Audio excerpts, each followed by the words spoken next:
सब देखने और सुनने वालों की खिदमत में मोहब्बत भरा सलाम। इसराइल इसराइल काबू नहीं आ रहा, और कभी किसी मुल्क पे हमला, कभी किसी मुल्क पे हमला। अब कतर को भी निशाना बनाया रात का, और अरब मीडिया भी बता रही है। लेकिन ये हमले क्यों किए जा रहे? हमारे साथ इरफान अहमद खान साहब, अब कतर को भी नहीं बख्शा इसराइल ने। देखिए, कतर एक किस्म का इस सारी गेम का हिस्सा है एक लंबे अरसे से, क्योंकि अमेरिका का बहुत बड़ा इत्तेहादी है कतर जी।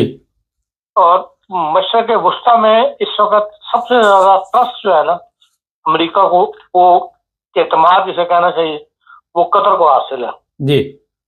सबसे बड़ा बेड़ा, सबसे बड़ा हवाई अड्डा इस वक्त कतर में है अमेरिका का।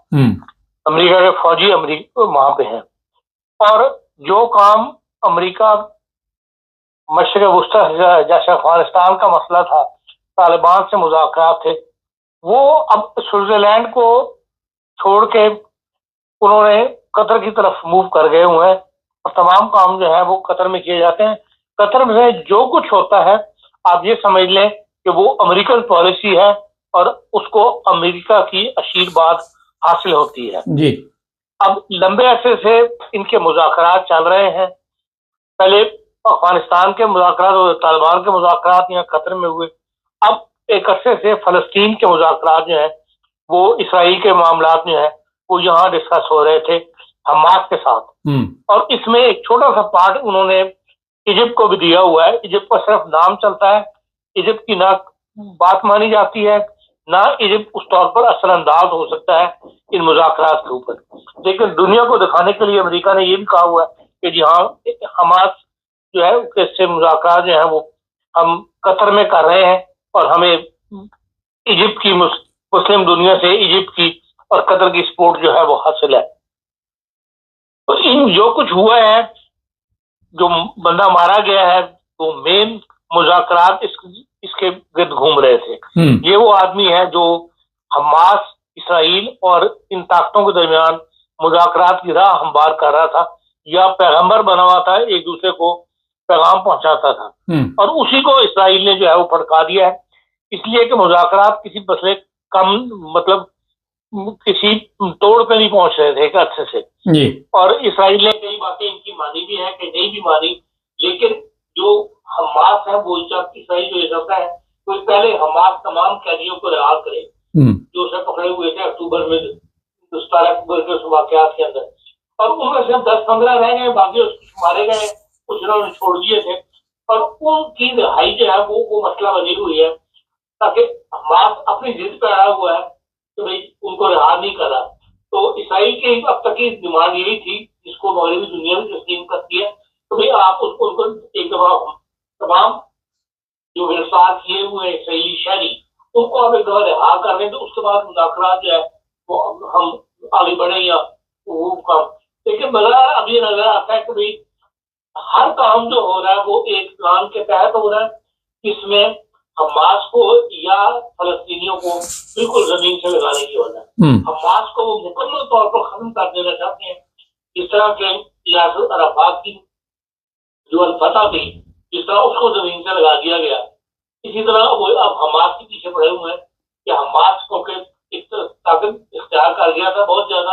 अब उन्होंने उसको पहले तो कमजोर किया, लेकिन अब उनका फैसला यही किया कि गजा का पूरा इलाका इनसे निकाल देना है। अब देख रहे हैं स्कूल, कॉलेज, यूनिवर्सिटियां, अस्पताल सब उन्होंने तबाह कर दिए हुए, बिल्डिंगें तबाह कर दी हुई हैं, पर अब वहां पे बिल्डोजर चलने शुरू हो गए, और वो गजा का इलाका जो है वो इसराइल में उन्होंने शामिल करना है। इसलिए ये मुज़ाकरात का ढोंग जो है ये भी साथ साथ चलता रहेगा, इनमें एक दूसरे को मारते ही रहेंगे। लेकिन हमारा जो इसराइल का प्लान है वो उन्होंने कंप्लीट करना है, और उसको कंप्लीट करने में कतर भी शामिल है, अमेरिका भी शामिल है, और मगरबी ताकतें भी शामिल है। जो कुछ आप पिक्चर आपको कल से नजर आ रही है वो उसी गेम का हिस्सा है, जो गेम पिछले 2 साल से चल रही है। खान साहब, ये बकायदा अमेरिकन सदर को इस चीज़ की इंफॉर्मेशन दी गई थी कि हम कतर पे हमला करने वाले हैं, और एक तरफ अमेरिकन प्रेसिडेंट अमन की बात करते हैं, दूसरी तरफ अगर कोई मुल्क फ़लस्तीन को तस्लीम कर लेता है तो उसके खिलाफ बयानात देने शुरू कर देते हैं। लेकिन अब ये भी दो राय है। एक तरफ एक दफ्तर कहता है अमेरिका का कि हाँ हमने हमें कतर ने इन्फॉर्म कर दिया था कि हमने कतर को इन्फॉर्म कर दिया था कि इसराइल ये हमला करने वाला है। और दूसरी तरफ अमेरिका से ये मकसद ये कह रहा है कि भाई मैसेज जो है वो देर तक पहुंचा, तो हम मैसेज अमेरिका ने निकाला है वो पहुंचने में बहुत देर हो गई।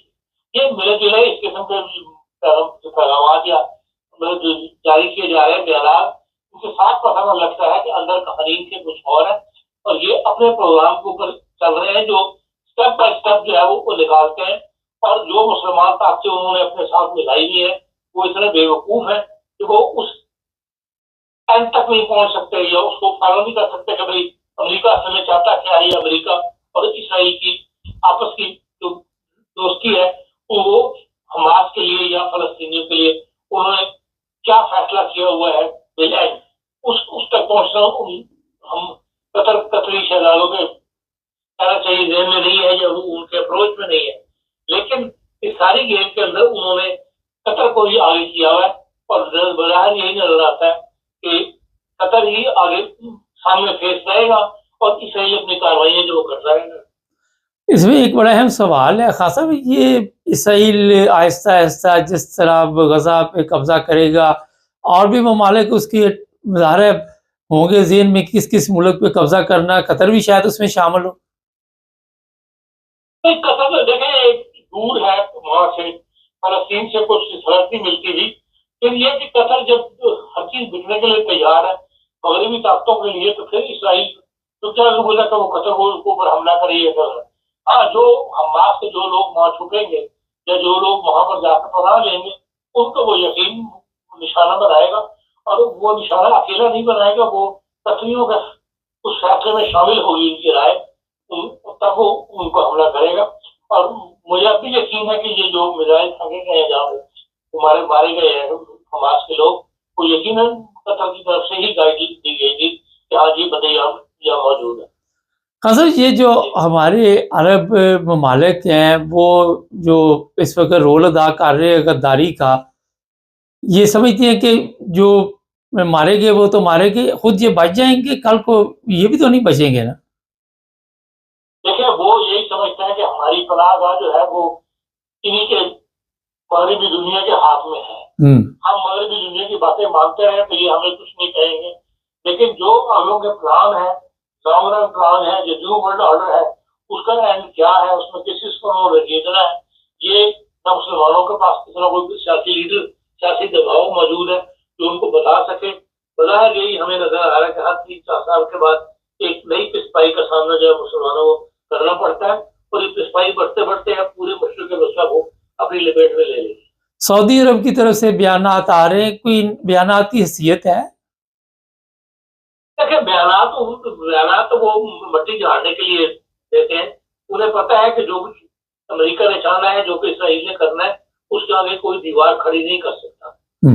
इसलिए वो अपने सियासी बयान को दे देते हैं मुसलमानों का मुंह बंद करने के लिए। वरना अब तक जो देख रहे 3 साल हो रहे हैं कार्रवाई को, पौने 3 साल, इसके अंदर ओवैसी ने क्या किरदार अदा किया है, हमारे बयान बयानी के और कुछ भी नहीं कर सके। और यही मुझे पता है कि हम इससे ज्यादा हमारी कोई ताकत नहीं है, हमारे में कोई हिम्मत नहीं है। अच्छा, ट्रंप साहब का बयान भी गुजरा है मेरी नज़र से जी, मैं यूक्रेन और गजा में अमन चाहता हूँ, वाकई ये सही कह रहे हैं? देखिए ये सब बयान बयानी है, जो उनका प्लान है वो उसमें लम्हा बबला अपना आगे बढ़ रहे हैं। बाकी दुनिया को मुंह बंद करने के लिए वो ऐसे बयान की बड़ी मगरबी ताकतें देती रहती हैं। लेकिन अमलन जो हम देख रहे हैं जो ग्राउंड पे हो रहा है वो यही है कि भैया अभी तक अमन नहीं, बल्कि जो उनके टारगेट है उन्होंने हासिल करने के लिए अपनी कोशिश में लगे हुए।